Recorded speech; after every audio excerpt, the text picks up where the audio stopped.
Бүгін дейтін 4 баламды алып, осылай Наурызға шықтық. Осындай аниматорлар жүр екен, соған балдарым қасына фотоға түсейік мама деп фотоға түсіріп алдым. Киіз үйдің ішіне кірсек, осындай күшті сауыт сайман. Балам сұрап жатыр, мынау мама не зат деп мен айтамын, мынау аттың қылы, анау сауыт сайман, баяғыда батырлар дейтін осы мен оқтан қорғанған деп, енді өзімше білгенімді айтып отырмын.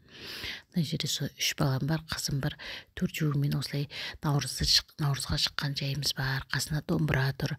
Киіз үйлердің ішінде осындай әдемі қазақтың енді барлық қол өнерлерін бәрін іліп қойған. Мына жерде қызым дейтін түлкіні мойнына іліп алып, Әлихан екеуі фотоға түсті. Мына жерде сандықтар тұр, үстінде ою көрпе көпшіктер, одан кейін дейтін іс машина, бесік, кажеки, камзол, дейтін қазақтың қандай бұйымдары бар, солардың бәрін әкеліп қойған. Одан кейін бір екінші қазақ үйге кірдік. Екінші қазақ үйде осындай кереге, уық дейді ғой, осындай солардың бәрін түсіріп алдым. Мына жерде дейтін керемет, мына қолдан жасалған қол өнерлер тұр екен. Ол жерде бесіктер бар, сандықтар бар. Бұларды дейтін бұлар еще сатып тұр екен бар ғой. Бағалары дейтін масқара күй жоқ. Бірақ енді несі заттың дейтін бағасы несіне сай кәдімгі дейтін тұрады да, сатқан бағасына. Мына жерде дейтін мынадай нелер бар, ас табақтар, бас табақтар, дейтін қолөнер кәдімгі действительно таза ағаштан жасаған.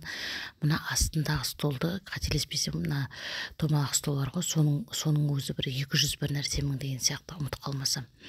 Енді дейтін көздің жауын алады, әдемілік дейтін. Мынандай не бар екен, андай қазақтың руымен жасалған осындай дүниелер бар екен. Мына жерде дейтін ағаш қасықтың өзі 19 мың бір нәрсе дейді. Деп қалдым, негізі ойлағым ғой, бір 6-7 мың 7-8 мың айналасы болса бір ағаш қасық алайын деп. Онымен дейтін бағасын көрдім де қоя ғой деп өзімді өзім ұстап қалдым. Мына жерде енді дейтін неше түрі бар ғой, кәдімгі андай сладости салатындар бар. Дейтін бәрі бар, сықитып жасаған деймін. Сонымен дейтін ары қарай кеттік. Ары қарай барсақ, мына жерде дейтін мынандай бокстарды дайындап қойған, коробкаға салып, мынандай нелер бар. Бас ұстайтын қайшылар ма, білмеймін, әйтеуір түрі бар. Мына жерде дейтін мынадай қолдан жасалған тоже дейтін көзің жауын алады, бірінен бір өткен әдемі. Мына жерде әрбір мынадай өлкеден келген неше түрлі қазақтар, Монғолияның қазақтары ма, солай өздерінің қолдан әкелген туындыларының өнерлерін әкеліп осылай көрсетіп жатқан жайлары бар. Мен енді мына жерде дейтін қатты қызығып кеттім, бірақ бағалары да кішкене қымбаттау. Мына жердегі дүние менің көңілімнен қатты шықты. Керемет дүние. Сорпа қазан, көже құюға болады, астында осындай тіреуіші бар. Мен сосын мынаны набор болар деп сұраған едім. Сол кезде бізге айтты, каждый дүние бөлек-бөлек сатылады, бізде набор деген жоқ деп.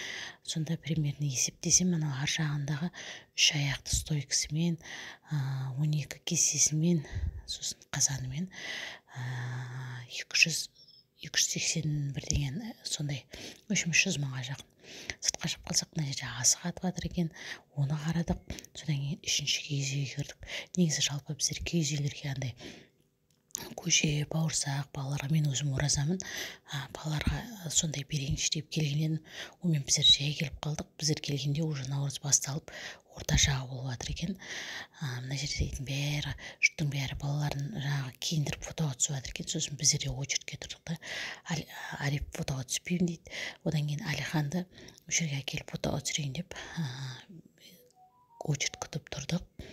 Мына жерлерге келсек, қазан ошақ, керосинка, баяғы кездегі құнды дүниелерді әкеліп қойған екен. Солардың бәрін тамашалап, осылай фотоға түсіріп, видеоға түсіріп жүрдік. Мына жерде дейтін андай шашбау, қазақтың қыздарына тағатын сыңғырлақ, мынандай дейтін керемет дүниелер бар. Неден қолөнер бұйымдары, бұлардың бәрі кәдімгі таза күміс дейді, тақия осы жерде. Одан кейін қызыма мына жерде не бар екен деп осылай қарап жүрдім. Қызым басына дейтін шашбау алам деп. Сонымен қарап жүрген жайымызда мына жерде қолдан тоқылған осындай нәскилер бар. Одан кейін дейтін қол сөмкелер бар, бисермен тоқылған. жіппен тоқылған осындай аяқ киімдер, үйге киетін тәпішкелер барлығы көздің жауын алады. Өте әдемі бірінен бір өткен. Осылай шетінен бастап осылай видеоға түсіріп, фотоға түсіріп жүрдік. Мына жердегі дейтін қазақ керемет ненің киіз үйдің осындай әдемілігіне таңғалып, уығын киіз үйдің, одан кейін дейтін шаңырағын осылай түсіріп, әдемілігіне көзім тоймай түсіріп тұрдым. Каждый деталына мән беріп, осылай біздің қазағымыз не деген әдемі, біздің қазағымыз не деген бай деп, осылай ішімнен өзім қуанып тұрдым. Одан кейін келдік осы жерде мына жерде келі тұр екен, бидай түйетін. Одан кейін қызыма осылай айтып жатырмын, түсіндіріп, мама мынау не зат дейді. Мен айттым, мынау дейтін ертеде баяда дейтін нені тарыны бидайды осымен түйген, осылай ішіне салып үстінен ұрғанда ағашта солай не болып шығады деп айтып жатырмын, барымша түсіндіріп. Сонымен қыздар осылай наурызды мына жерде сахнаның алды, мына жерде дронмен түсіріп жүр екен. Осылай наурызымыз өтті.